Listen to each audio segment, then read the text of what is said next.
વેકરિયાની પ્રતિષ્ઠાને હાનિ પહોંચાડવાના મામલે જાણકારી મળી રહી છે। બોગસ લેટર પેડ મામલે કોંગ્રેસની એન્ટ્રીથી ગરમાવું છે રાજકારણ। જિલ્લા કોંગ્રેસ પ્રમુખ પ્રતાપ દુધાતે પણ લખ્યો છે પત્ર। સીએમ અને ખોડલધામ પ્રમુખ નરેશ પટેલને સંબોધીને પત્ર લખાયો છે। લેટરકાંડમાં પટેલ સમાજની કુંવારી દીકરીનું સરઘસ કઢાવું આ પ્રકારનું લખાણ છે। તેમણે કહ્યું કે દીકરી ફક્ત ઓપરેટર તરીકે કામ કરતી હતી। જે માલિકે કહ્યું તે દીકરીએ ઓપરેટર તરીકે લખ્યું। તેમનો કોઈને બદનામ કરવાનો ઈરાદો નહોતો તેવું પ્રતાપ દુધાતે કહ્યું। તેમણે કહ્યું કે સમાજના જ આગેવાનો અહમ સંતોષવા કૃત્ય કરી રહ્યા છે। 4 આરોપીઓમાં એક યુવતીનો સમાવેશ હોવાથી આ આક્ષેપ કરાયો છે। પટેલ સમાજની દીકરીને ખોટી રીતે આરોપી બનાવી હોવાના આક્ષેપ।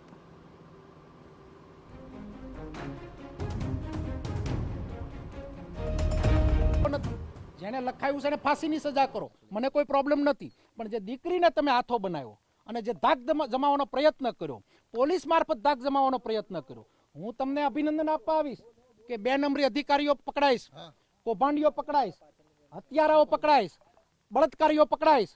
આ ગુજરાતની અંદર રોજે આજે 2025માં આપણે બેઠા આખા વર્ષની અંદર કેટલા કૌભાંડ થયા, કેટલા લોકોના તમે સરઘસ કાઢ્યા। ડ્રગ્સ 23,000 કરોડનું ડ્રગ્સ હું ધારાસભ્ય હતો, મુદ્રા પોર્ટ ઉપર પકડાણું।